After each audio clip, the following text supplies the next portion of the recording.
Okay, hi, welcome everybody. Welcome to Positive Discipline TV.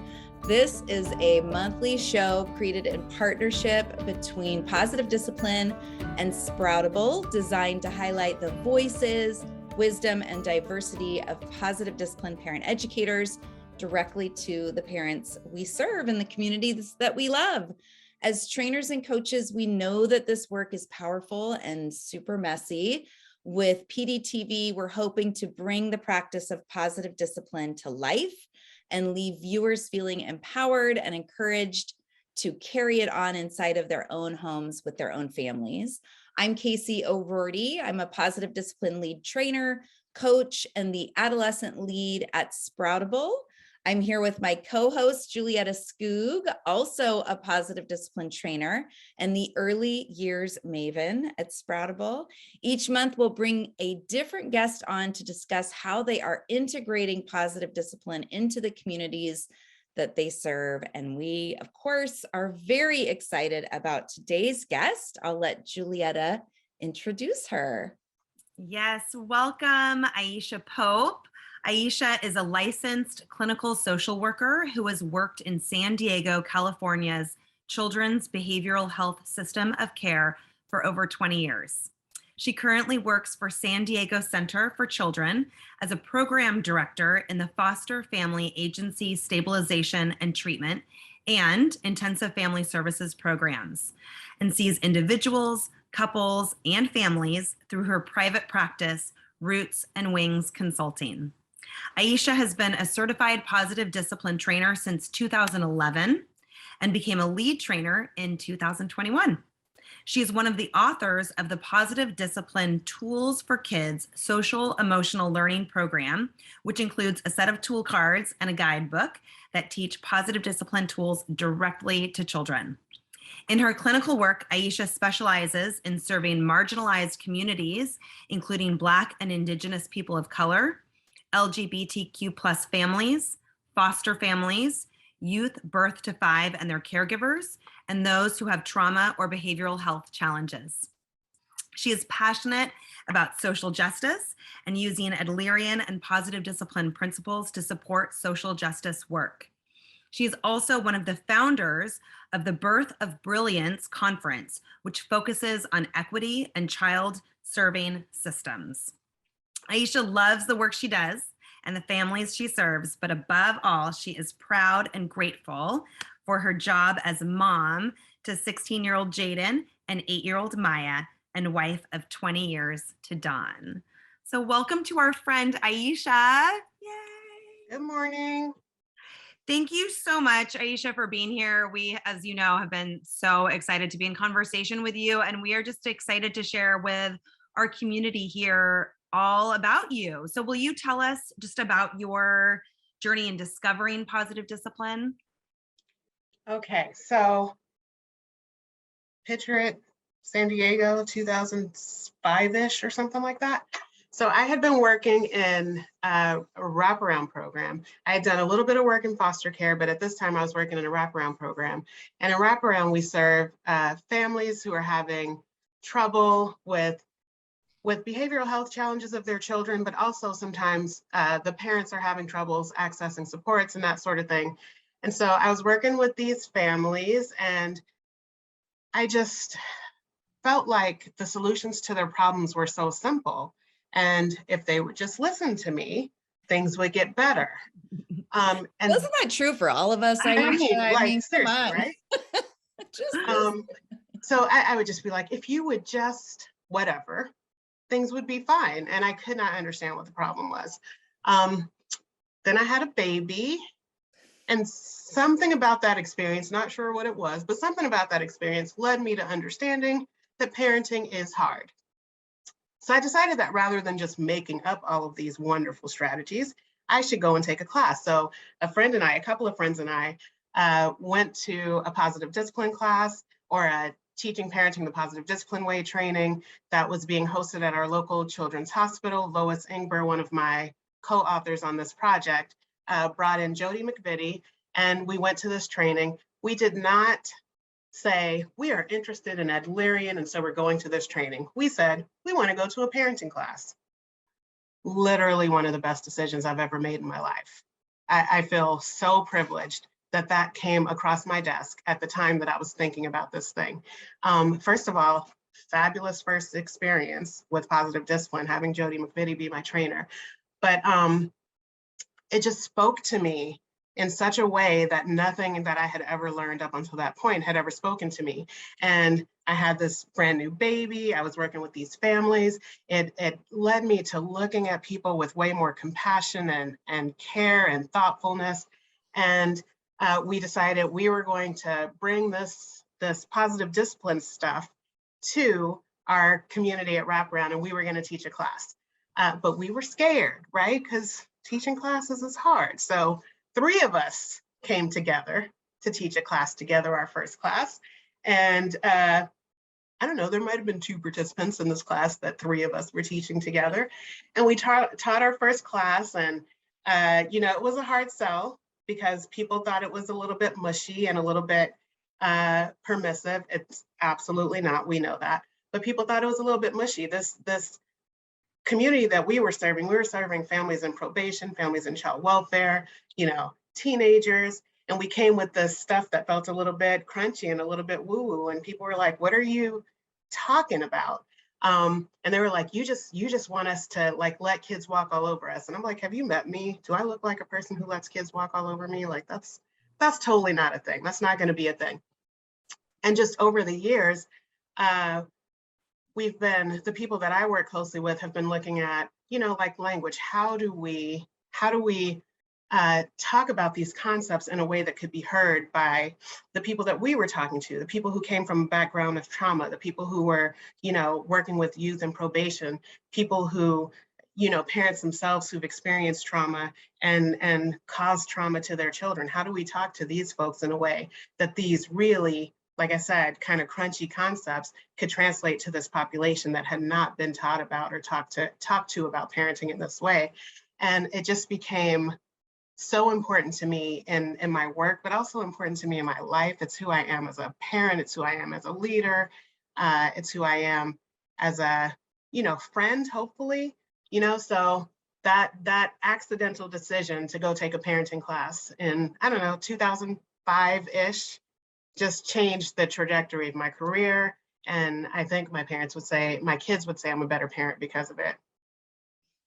I love that, Aisha. I stumbled into positive discipline without realizing how profoundly it was going to change my life as well. And Jody also was one of my trainers. And I see that Lois is also with us today. So, hey, Lois. Hey, Lois. Yeah, I feel so privileged by the mentors that have come before and shown up for all of us. So totally resonating with that. And you've been doing it a long time. It's been a long time. You talked a little bit about the communities that you serve and some of the challenges that have come up. What do you feel like what are kind of the barriers that you've learned over time that are the main ones that you're speaking into with your, you talked about, trauma and kind of guiding people into or out of their misperception around what positive discipline is. Talk a little bit, tease that apart a little bit more for us and how you do that and what, let us be flies on the wall on some of the conversations that you have with your people in your community. I am really authentic, or at least I try to be, particularly with people that I feel really comfortable and safe with. And I feel really comfortable and safe in my community with the families that I serve. So I really talk about my own mistakes. I talk about my own upbringing. I was my mom was a teenager when I was born. She was 17. She turned 18 a couple months after I was born. My parents were immigrants from Central America. I grew up in South Central Los Angeles. So I think it really helps when people with similar experiences are reaching out to specific or particular audiences. I understand the community, I understand the language, I understand the different dialects. I understand that we don't talk about our problems to strangers, that sort of thing. I have a deep respect, I believe, for the like motivations and intentions of parents, even those who have made really big mistakes. And I think that makes a difference in them allowing me into their homes and their lives and their communities. And then I just take that stuff, that gold that was written by our foremothers, and I say all of that stuff in a way that makes sense to the people that I'm talking to, whether that be with the slang, whether that be with the few extra cuss words that I tend to use in my regular everyday life, you know, whether that be that I'm saying it a little bit louder, a little bit more passionately, because that's the way that the community that I serve listens. You know, I think it's about bringing myself authentically to those spaces. It's not changing the curriculum. The curriculum is the curriculum. The gold is the gold. I'm just saying it in a way that reaches those populations, and I'm bringing some level of trust because I can be transparent about my life and my experiences. I love that. I love getting emails from people who listen to my podcast and say, I feel like we're friends. And I'm feeling like what you're talking about is people are coming and learning from you, and they're like, oh, you are me. Right. Like, and that is so powerful. That's Well, so and I think powerful. that really speaks to your skill as a facilitator, you know, and I think when we look at just, I mean, all the years of experience that you've been doing this, Aisha, you are able to read a room and, you know, really like be so present with the group that you're with, and you're so informed of the Adlerian principles and the tools that are just like fluent for you, that you're able to then have that confidence, you know, reading the room, knowing where the conversations are going, where the questions are coming up, all the extra, you know, that parents are bringing, which is really in any group that we're teaching, right? You never know what curveball you're going to get, you know, or what experience they're bringing. And that you are really coming from a place of such compassion and openness and like vulnerability yourself, that you're able to read the room in that way and really, you know, deliver it in a way that that lands for people. I think that really speaks to your expertise. Yeah. I mean, now, Yeah. because before I used to just argue with people and shoot from the hip. Absolutely. Don't do that so much anymore. We learn though, right? You learn. I mean, we learn from that. Yeah. It felt so transformational. This way of thinking and this way of seeing the world and this way of treating people felt so transformational that I could not understand why anybody would do it any other way.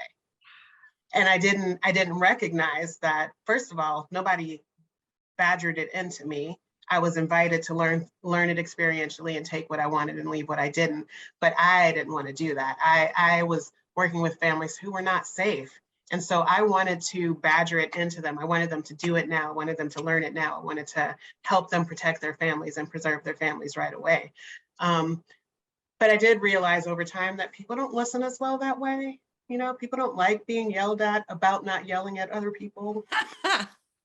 Well, and I appreciate too, you saying, you know, that very first class, I mean, it brought me back to my very first class too, when you were like, there were 2 people and there were 3 of us teaching, you know, and that you didn't give up, you know, that there was that part, like you know, and I sometimes wonder like, God, why do we do this? Like, don't you ever, I mean, we go back into the like belly of the beast every single time we walk through the fire. We put ourselves in front of these groups of parents, you know, so vulnerably ourselves to like, wow, we just like get called, you know, it really is that like a calling. I mean, it's sort of like that service place that I appreciate you saying, you know, as hard as it was in the beginning and the 2 people, but you didn't give up and you kept going. And even those times that you made those mistakes or realized it landed the wrong way, you like shifted and pivoted and like had the growth mindset to say, no, this matters and I'm going to keep going with it, you know? So yeah. I had a lot of support because I was doing that class with a couple of good friends, one of whom is on this call, Talene. There were times where we were like, we can't do this. This is hard. These folks are not always being nice to us. Like, I don't want to do this. But Talene and I especially just banded together and just went deeper. And San Diego has, you know, Jay Nelson lives here. Lois is here. You know, there are a few other people that are here that we got together. We had a mentor group that went monthly for years in person, and it was amazing. We got amazing support. Yeah, same. So we were able to dig in. Totally. Casey and I here in Seattle, we had Jody McVitie here. And so same thing, the monthly mentor groups for years and years, just in her living room. I mean, that's where like, we met. That's where Julietta and I met. I saw her all pregnant, sitting in a chair, and I immediately was like, "Who is that? feel like And how can I make her my friend?" Yeah. Well, I want to talk about this tool card situation that you Oh my have God. collaborated. You have a whole team of people that you collaborated with to create. It's for kids. Is it a program? Is it a guide? How are you referencing it so that I know? Yes. Yes. Yes. Okay. It's this that- guide program. This is So, program guide. so this is just over 6 years in the making. Oof. It started with Jane and Mary. I was working with Mary Tamborski, who's one of Jane Nelson's daughters. And Mary was training to be a therapist at the time, and I was her supervisor. So we obviously were working with kids, and we were doing lots of positive discipline work because it's in her blood, and I had been being mentored by Jane. And so Jane and Mary, on their way home from Las Vegas one day, I don't know what they were doing in Vegas, but you know they party. They were on their way home from Las Vegas, and they called and they were like, "We think that we should do tool cards, but for kids." And I was like, okay, let's, it's Jane Nelson. Yes, I want to play. So we started working on it, and it took us a while to get some direction. But when we started thinking about, okay, this could be used in homes, this could be used in daycare programs, this could be used in schools, especially, we were like, who do we know that does schools? Let's call Lois. So we brought in Lois at that point because she was it still is at Element Education. She had this ready-made audience of students that we could, practice with and that we could get ideas from. And so Lois came in, and it became this foursome of very, very opinionated women, which I love opinionated women. This is definitely a good thing. But we're really busy, we're really opinionated, we have all these thoughts and agreements and disagreements. And so we worked together, and we really wrestled with ideas. And as we wrestled with ideas to try to come up with language that made sense for children, it just kind of deepened my learning of all of these concepts because we were talking so much about them to make them right. So that was our original foursome. And then of course, Brad Ainge, our publisher, came into the picture because that's what publishers do. And he'd been publishing positive discipline materials for a long time. So he also had a lot of opinions. We had a great illustrator, Greg, and our designer, Kim. But our top consultants on the project were my daughter, Maya, who's now 8, and Mary's son, Parker, who I think he's 9 or so, but they were very close in age. And so we'd be sitting here working on these things and then running out and getting the kids and saying, hey, what does this mean? And we'd introduce a concept to them, and their eyes would glaze over, and we'd be like, okay, we need to work on that a little bit more. And they helped us get to language that really made sense for children. So the audience is children. The audience of the tool cards is children. A kid who is old enough to read, so 1st or 2nd grade or so, independently, should be able to look at these and read them and come up with ideas. A child who either needs support with reading or is a little bit younger should be able to pick up a deck, go over it with their grown-up, and then, ask the questions that are on the card, or look at the concept that's on the card and talk through, like, what does this mean, and how can we use this, and how can we use that to help solve a problem? So we started out with this tool card idea, and then, because we're women with lots of words, we were like, how can we say all of the words that we really want to say? And then we came up with the idea of doing a guidebook. So we have this is hot off the presses. It's not even for sale yet. I want you to see all of my sticky notes because I was like, what's my favorite? And this is how many sticky notes I came up with for my favorite.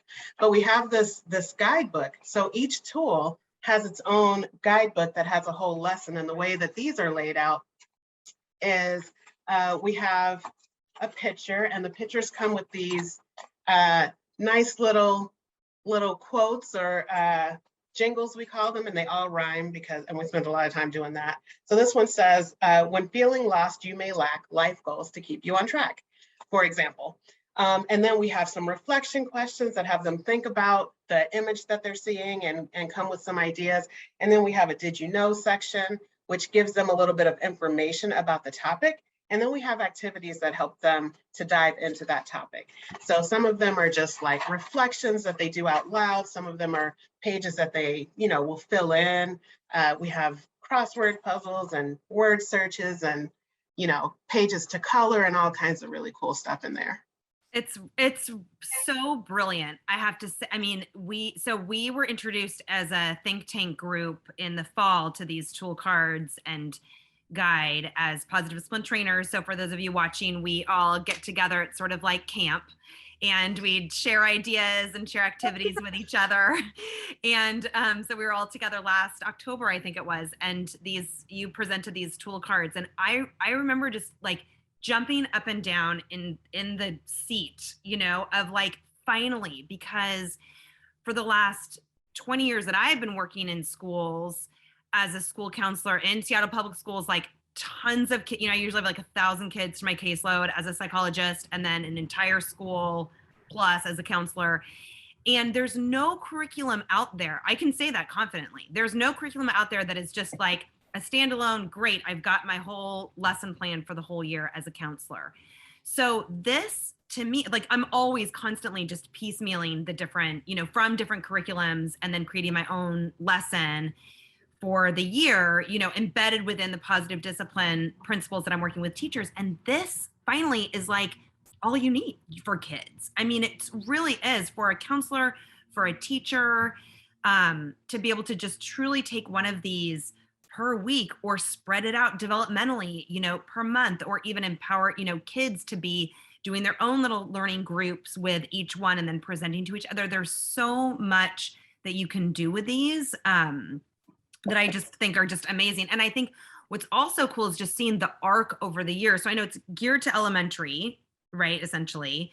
So even seeing that arc of, a kindergartner who gets introduced to them first grade, and then still working through these same ones year after year, but really internalizing it in a different viewpoint, because where they are developmentally, with a different peer set, with a different classroom constellation, it really is so powerful. So I was curious, you started to mention a couple, but in the creation, like, what were some of the ones that you were like, we have to have this, like, no matter what, or your favorites, given the scope, especially for you, Aisha? I mean, your voice that you brought to that group of 4 that you have clinically, the population that you serve, what were you like, this is really important to make sure that all kids are being, served through these tool cards? Yeah, all 4 of us, Jane, Mary, Lois, and I, are all therapists. So we all have experience working with kids and families who have significant challenges, in addition to the families that we typically see in our positive discipline classes. So this idea that a tool, whatever that tool is, could speak to a 4-year-old and a 7-year-old and a 12-year-old, all at the same time. Writing them in that way was really, really difficult, but we made sure that the activities, we would have several activities for each lesson, so that people could look at their audience and say, which one is going to speak to this child or this group of children the best. So I would say, like I said, this was hard. You see all of my sticky notes trying to pick a favorite, and there's only 33, and there's probably like 15 sticky notes here. I'm going to start with think, feel, do, in terms of what I think is really important. In our positive discipline classes, we always ask people, what were you thinking, what were you feeling, and what were you deciding to do? And that is a retrospective, reflective question, right? But we thought, if we could help kids think about this stuff proactively, look at how they're thinking and what they're feeling, and have that help them decide what to do in advance versus only reflecting on it. The reflection is important, and we need to continue to always do that. But if we could help kids think about this stuff in advance, it might change their behavior. It might help them make decisions that they can feel more proud of. So you can see this picture here. I don't know, there's lots of glare, but this is the think, feel, do card. And you see there's 2 kids and there's a cat, right? So one kiddo sees the cat as this loving, snuggly cat, and another kiddo sees the cat as maybe a ferocious lion. And our jingle here says, when something happens that makes you feel blue, a change in perspective might change what you do. So we're starting to think about that we're all looking at the same situation and we might be seeing it and thinking about it and interpreting it differently, right? So we have our reflection question. So we ask the kids, look at the picture. What do you see happening here? And they can describe what they see. And if you have a group of kids, you'll get lots of different perspectives of what's going on there. And then we'll ask them, in this particular one, we ask, what thoughts and feelings do you think that the kiddo that's seeing a cuddly cat is having? So if you're seeing a cuddly cat, if you look at this cat and you see a cuddly, sweet cat, how do you think that person thinks? And what do you think they're feeling? And what about the kid that looks at that cat and sees a ferocious lion? What do you think they're thinking? And how do you think they're feeling? And then we go into teaching them, in this case, about thinking, feeling, and deciding. So we talk about how thinking is a thing that happens in your brain. So an example of a thought is, my teacher is mean. Another example of a thought is, my teacher is nice.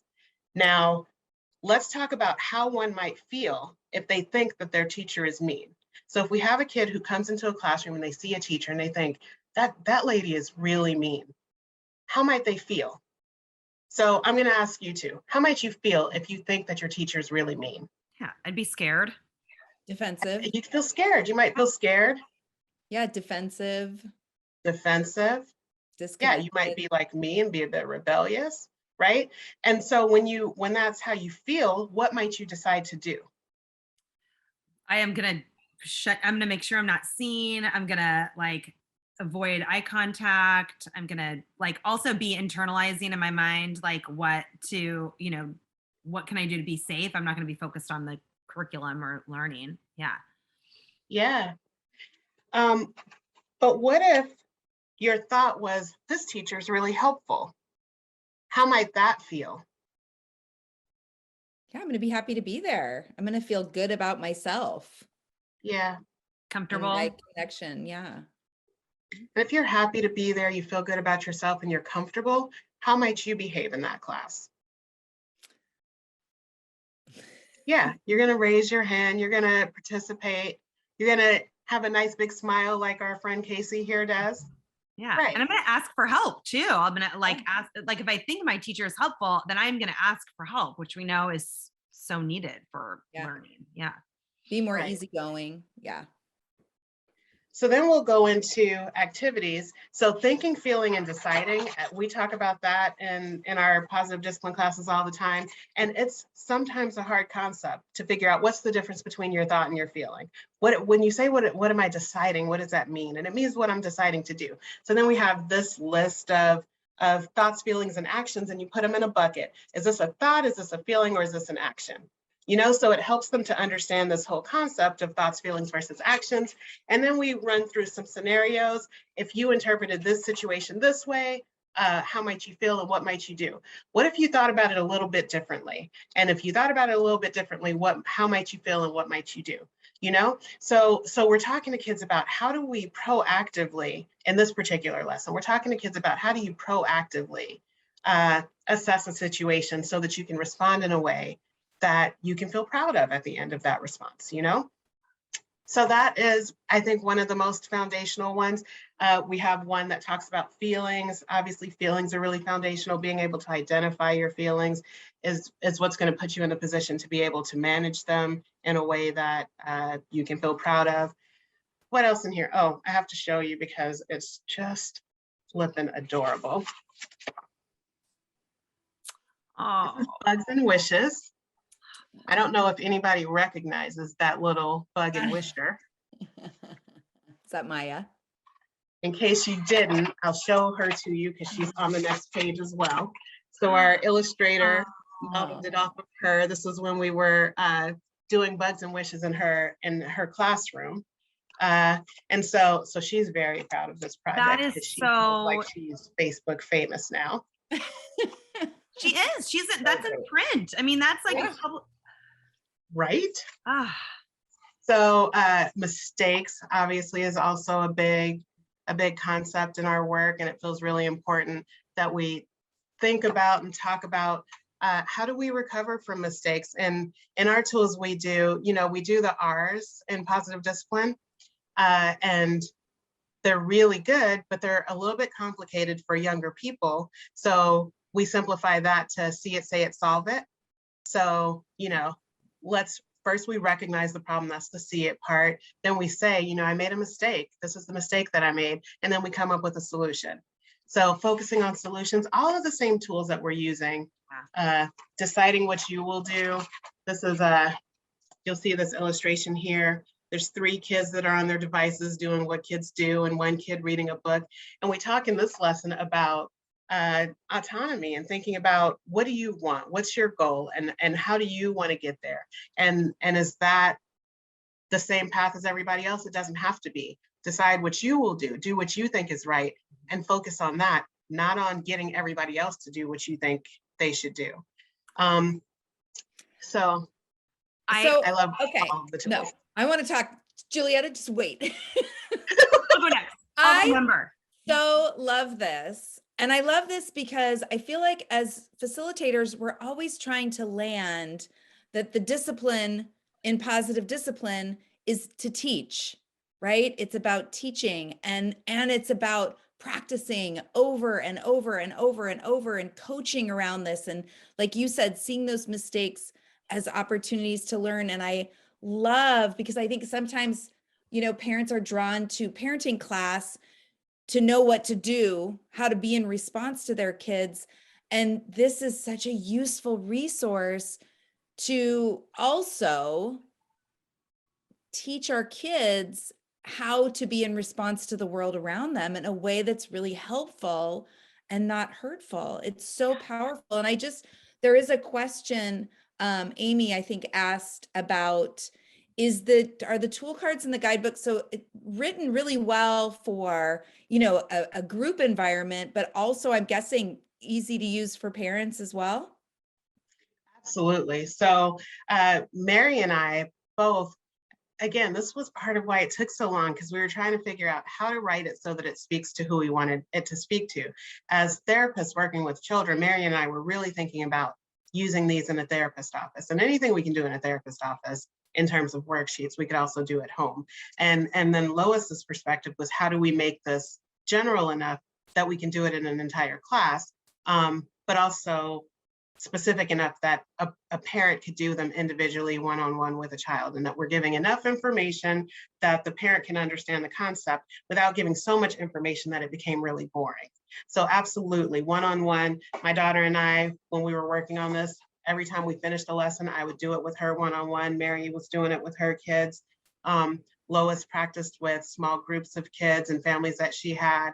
So we sent some lessons to colleagues and said, try these out and let us know what you think, and send them back. So they've been used in multiple settings. They've been practiced in multiple settings with individuals or with large groups. Me, I don't do large groups very often, except for my Girl Scout troop. There are way too many girls in my Girl Scout troop, but it's okay because they're awesome. So I'll do them with my Girl Scout troop because Girl Scouts are into, you know, being better humans. And so these really fit there. They could have, you should make a badge, like a tool card badge that the Girl Scouts get. Yes. Right? Yes, Julietta. Oh my gosh. Please.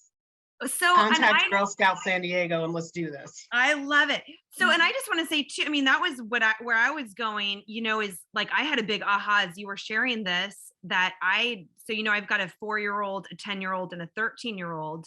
And I have, as we know, we love routines and positive discipline. So we have every day as part of our bedtime routine, Leona and I, my youngest, she calls it meditation, but really it's that we practice something in her little feel better spot. She picks a tool and I use it just to, you know, embed. Like last night we were talking about where the brain is. We had a whole conversation, by the way, about how she says the brain should be like this, not like this, because the security guard is protecting her wise leader. Like it was really, we got deep on it. But anyways, I'm just realizing like how great we can use these tool cards as part of that mix to do one each time. And in fact, last night we were talking about just mistakes being opportunities to learn. And so how this will make my job so much easier as a parent to have this. And then I also was thinking about how we call it a Sunday learning as a family. And that's separate from our family meeting, and how I'm just so excited to embed these 33 tool cards also, where we can use this as a Sunday learning to go through and look at it from the perspective of a 7th grader or 4th grader and a preschooler too. Yeah. And for anyone that's Absolutely. watching who's feeling less than because they don't do Sunday learnings or practice their feel better spot every night, it's okay. I Same, love you, same. Julie. I love how you bring it to life in your family. It's so beautiful. But we really wanted to make it easy. So if you want to spend the time and do entire worksheets, you can do that, and it's all laid out for you here. But if you want to just pull a tool card, we have this tool card. Like I said, we went a little bit overboard with the rhymes, but this tool card just talks about how to use this, and it says, when you have a problem, don't blow a gasket, find a solution in the tool card basket. So just pull out a card and see if this will help with whatever situation that we're struggling with right now. The jingle concept is so important for kids. I mean, we know just the music and the rhythm and the way that it integrates into the hippocampus and the brain for their memory to really like integrate is how did you come up with that idea? Like how?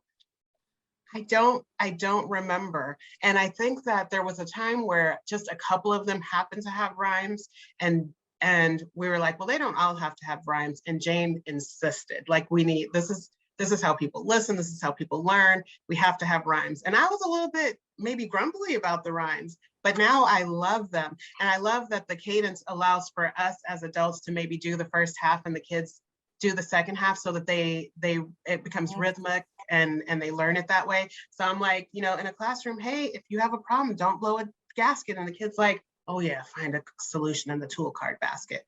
So there's this nice little rhyme and rhythm and cadence that allows us to give a super quick prompt in a really encouraging and supportive way. So Aisha, Julietta mentioned when she was sharing your bio about your passion for social justice. Will you talk a little bit about how teaching kids these positive discipline tools and Adlerian principles while holding space for them to practice serves in that mission that you have for a more just world?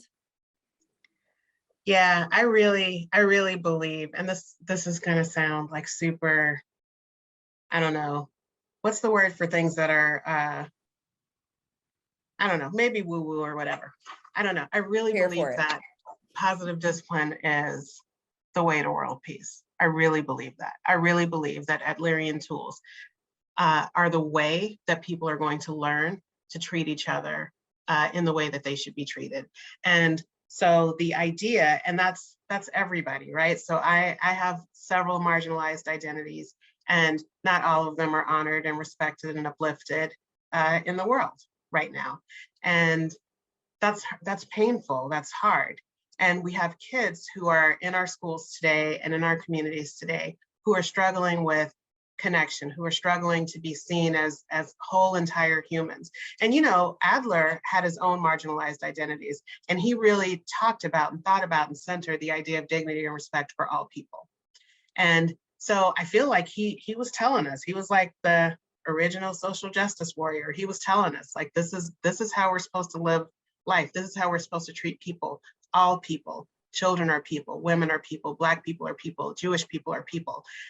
And we need to treat them all with kindness and with dignity and respect. And we know more now than he knew at that time, but it was pretty revolutionary, in my opinion, that the way that he was forwarding equity and equality and dignity and respect for all people. I believe very strongly that if all parents were raising their children using the Adlerian tools that are written in positive discipline and other Adlerian models, and if all children were learning to treat each other with dignity and respect, to foster connection, to respect and honor differences, to include everybody, if all children were learning to use these tools, that we would have a better world. I strongly believe that, even though it's kind of, I can't think of the word. What's the word? Kumbaya. Yeah, it's all of that. Ambitious. But I really think that it was true.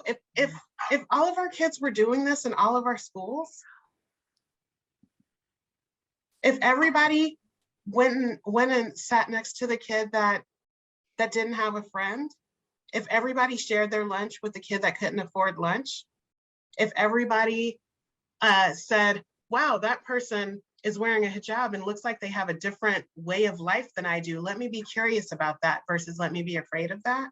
Mm-hmm. We would have a better world. I feel very strongly that Adlerian tools can get us there. Well, and you shared that in the first tool about the think, feel, do, even that way of teaching perspective about, I mean, when we think about the Adlerian, like getting into the child's world, like looking at the belief behind the behavior, the way being compassionate and aware enough to know people see things in different perspectives, and honoring that, you know, and teaching that so early on, that's the shift, right? It's not that this my way is the only way. Absolutely. Mm. Yeah, I think these tools will, and that's not just like, go buy these because these are the future. I think Adlerian tools, period, are the way to a more just world. Well, and you were saying earlier too, Aisha, you know, God, it seems so simple. It's like once the lights have been turned on, or once you see it, it just seems so obvious, you know, like in this way. And so, and that it really can like change the world, you know, it really is about, and even when there is, you can have disagreement or conflict or see things in a different way, but these tools, like you shared, the tools to be able to bridge that communication, to be assertive, to stand up for myself, to have a voice, and that everyone's voice matters. Yeah.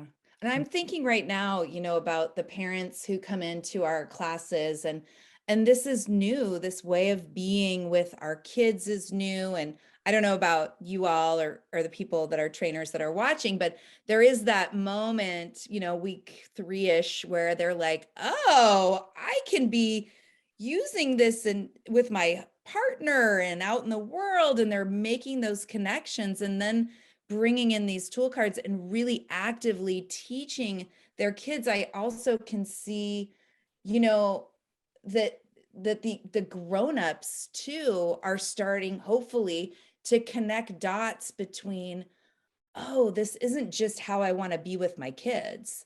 This is how I want to be with every person that I come into contact with, and the compassion and the empathy and, you know, all of this that we're talking about that starts to come to the surface. It's really powerful. And I think it is what is going to save us in the end, you know. And I loved what you said earlier, Aisha, about like, you know, as a new facilitator, really being inside of like, just do it, you know, like this is the way.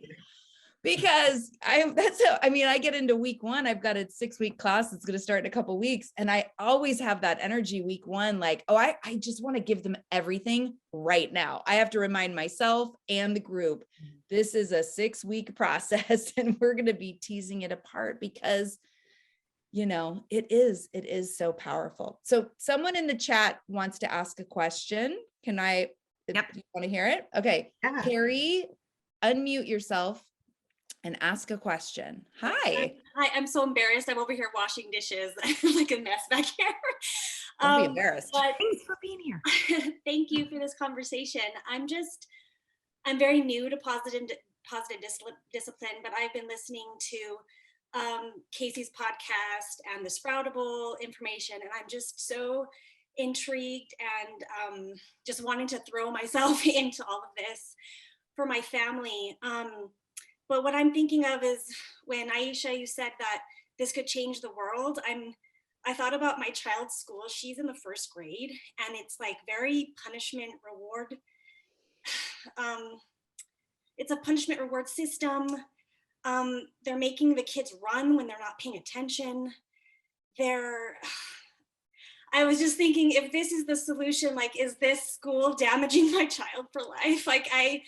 Like in my heart, I'm like, do I take her out? How do I deal with this? It's really hard, and I don't know what to do. Those are my thoughts. Super real question, Carrie. Ladies. So my daughter is in private school, and I've been able to share these tools with them, and it's been really helpful for the teachers in her school that have adopted it. My son, on the other hand, is autistic. And so most of the treatment and interventions for autism happen to be behaviorally based, rewards and punishment and that sort of thing. But what I did when my little guy, he's 16 now, but when he was little and he was in preschool and he was in these rewards and punishment based systems, I visited all the schools to see which one was the least like that. And then I invited the teachers to a positive discipline training. And it's on me. I'll do the scholarship. I'll get you in. And all of them in his younger years were willing to do it. And I was like, I'll come in and I'll help do your class meetings and that sort of thing to give them help and support. I think that people who have children and people who work with children want the best for children. And I think that we do what we know. So when we give people information and tools and the support to implement those tools, people choose a different path because people want their children to be well. People want their children to like them. People want their children to like themselves. People want their children to be well accepted. So what we lack is not the motivation to do that. What we lack sometimes is the skill to do that. So if there is a way that you can drop off a positive discipline book, I was in a car accident with Jane one time. We were on the freeway driving down. We had a little fender bender, pulled off to the side of the road, and some folks pulled over to help us. And the person that pulled over to help us was pregnant. And Jane was like, "Oh, I have this book for you." And I'm like, "We on the side of the road, lady. What is happening here?" But wherever and however we can share these tools with people, I think that we should, because if people have better tools, they'll use them if they have the support to do so. Yeah, and Carrie, I'll add too that Lois, oh gosh, let Lois speak first before Lois. Go ahead, Julietta. Thank you. Well, I just was going to say, Carrie, but Lois, I mean, I'm so happy you're here. That also with now I'm like, sorry, I got so distracted. You're like such a celebrity to me. I got so excited. Sorry. Carrie, I was going to say that often with a school, that when you can be a part of the parent community that brings in parent ed, for example, and you might invite, parent ed, a positive discipline trainer, and we can talk about where you are to help, to find somebody in that way to share some information. Like Aisha was saying, we do the best we can with the tools we have. And those teachers in that school and the administration just has been doing it that way all along. And so they don't know this other way. And so sometimes when we can start with just planting little seeds in that way to start that conversation, that's a lot of the work that I do when I start in schools, is just that one talk. And then the parents get so excited and it starts spreading to the teachers. And then we do a teacher training, and then it really shifts. It's really the slow turn of a ship. But I will also say, just real quick, that often there's always going to be teachers out there, even in a positive discipline school. There's going to be, or it's, in quotes, there's going to be teachers, there's going to be grownups, there's going to be camps or sports where kids are in that are that type of a dynamic. And I just trust that the work that I'm doing as a parent and the skills that I'm teaching my kids in my positive discipline home gives them the strength to go out and be the person that they are, no matter what grown up they're interacting with. So even when my kid, I've shared this before with Casey, like had the long-term sub that was super harsh and reward based, when they were giving her the stickers and the same kids that were getting punished all the time, she was like, I don't need it. Learning is like enough reward for me. Like, she stood in her own truth. She stood up for those other kids and said, that doesn't feel fair for them. I think we need to have a class meeting. You know what I mean? Like, empower your kids to be able to have that voice in those other systems, and they make the change too. So yeah, Lois. That's why we should all be doing Sunday learning. There you go. When my son started preschool, he was pre-verbal at that point. He was 3.5 or so. And he also was not eating solid foods. He was still eating baby food. He had orobucalopraxia. I can't tell you what that means, but that's what they said it was. And so he couldn't eat solid foods. And so every morning when they did their introductions, because this was an autism class, they were encouraging vocalizations in any way. And then when they did that, each child would get a goldfish cracker. And I was like, besides the fact that my kid's not a seal, he doesn't eat solid foods, so we're going to have to come up with something else. And so the teacher and I talked about it, and she said, well, how about I just give him a high five? So she gives him a high five when he did whatever his vocalization was. And then the other kids wanted to give him a high five too. So they would give him a high five, and then he would give all the kids a high five. I came back to class 2 weeks later, goldfish were gone. All of the kids were giving each other high fives and doing high fives down the line. Of course, this was way pre-COVID, so we could do high fives down the line. But when we introduced that simple strategy, because this one kid was not going to eat a goldfish cracker as a reward for vocalization, all of the kids were like, wait, I want a high five too. And then the goldfish crackers went away. So even small tools can shift the dynamic. And that made her curious about what else I had to offer. Mm-hmm. Lois. Thank you. That's a great testimonial, Aisha, to positive discipline and to you. What I wanted to share with Carrie, Julietta, you just explained it so beautifully, that, if we're helping our kids learn these skills, social emotional skills is kind of the buzzword that we use. It's in the literature, it's in the world. But that's really what they are. They're relationship skills, and they're based on belonging and significance and mutual respect. So if you're helping your child learn these skills and use them, you're using them in your home. When they come into the world, they are going to see people who see the world this way, not this way. And your child may become the leader to bring about a shift. And, that's not easy to be a leader with this work, with these ideas. But we're creating, and your children are creating a new, better future by us sharing these. And I think, speaking to the points that were made earlier about why do we keep going back to the parents and, putting ourselves in situations where, there's pushback and so forth. I think that's the reason, at least it is for me, that we are creating a newer, different, more respectful world. So thank you for letting me share. Thanks, Lois. Actually, if you don't mind, Aisha, could I add one more thing to Sure. your great description?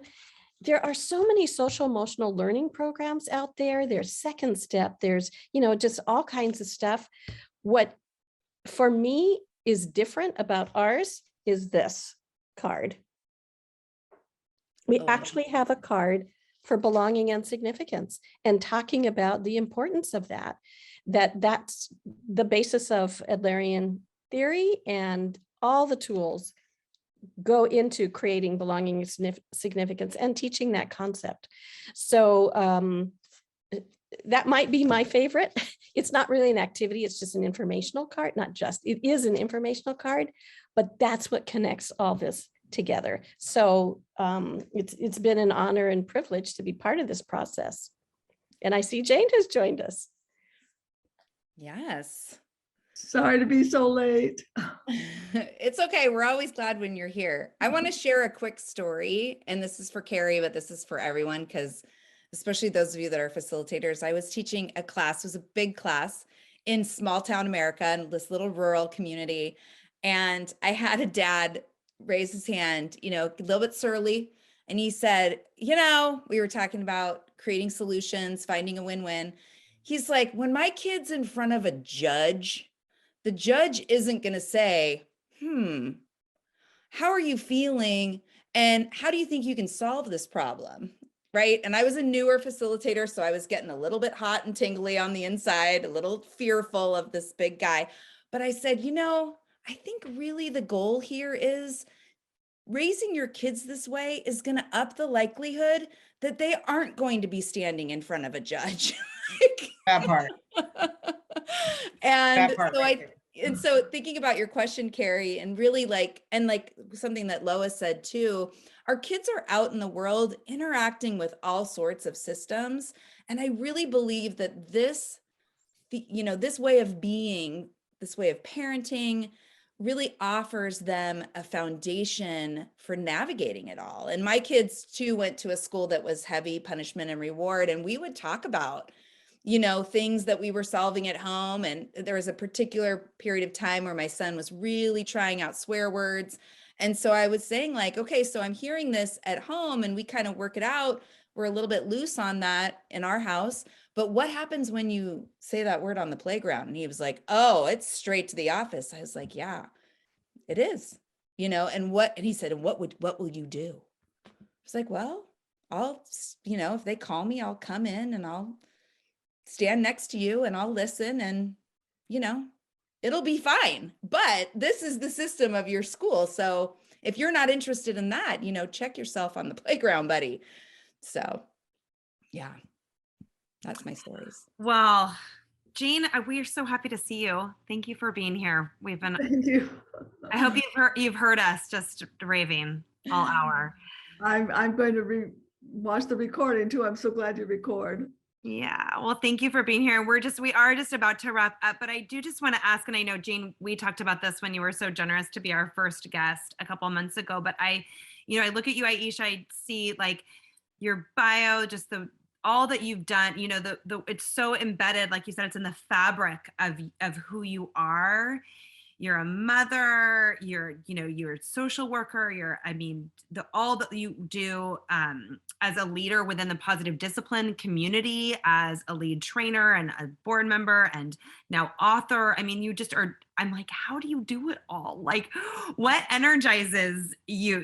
What's the part that you really love that allows you to do it all and to keep going?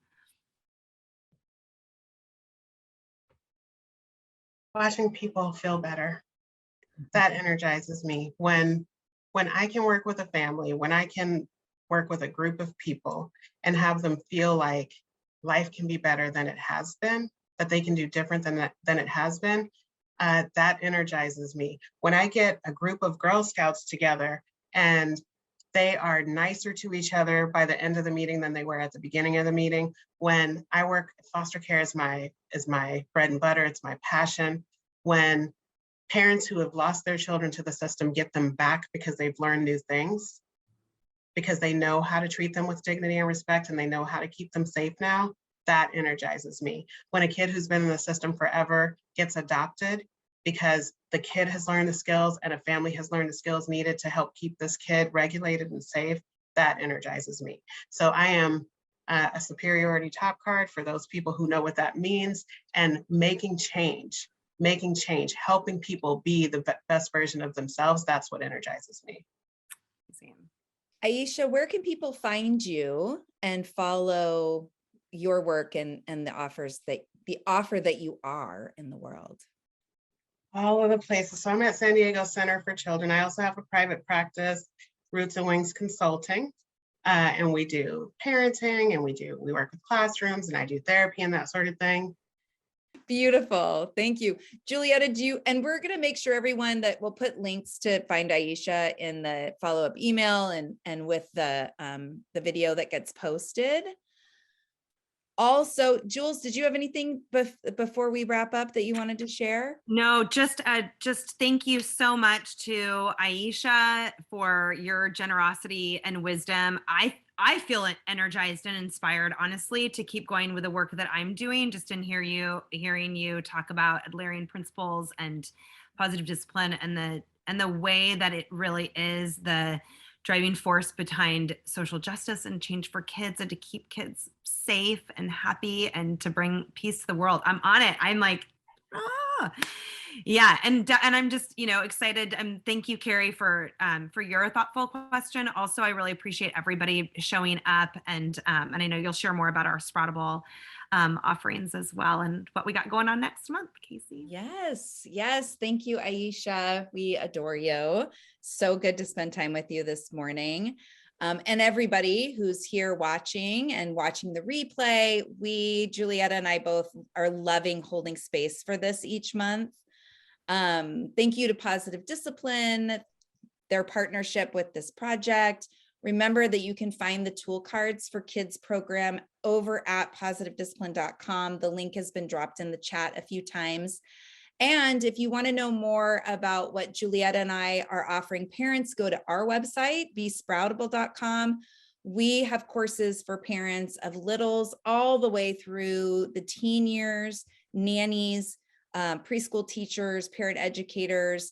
If you're interested in signing up for next month's Positive Discipline TV live, go to besproutable.com/PDTV, or you can also go to positivediscipline.com/PDTV. We're going to be talking to Dina Emser next month. Dina is a positive discipline lead trainer and co-active certified coach. And we're going to talk to her about how to take positive discipline tools, the tools that we love so much, out into other relationships, including the workplace. So watch your inbox for more information and a replay of today's event. Thanks again so much for being here. Yay, we did it. Casey, you didn't ask me the question that I spent the most time trying to think of an answer to. It's Oh, I'm still gonna ask recording. myself it. It's still recording. Okay, what If question parents, was if it? all parents would do one thing. If all Okay. parents do, this is like the bonus, like, at the end of the trailer or the credits, there's that one extra The thing. and bloopers? people stay on for it. Aisha, okay, let me ask it specifically, just again. Okay, Aisha, if all parents would do just this one thing to start, what would it be? Model. Mic drop.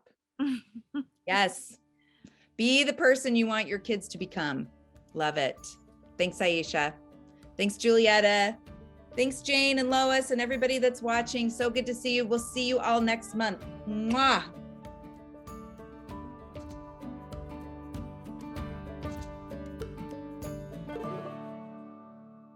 Real moments are learning moments.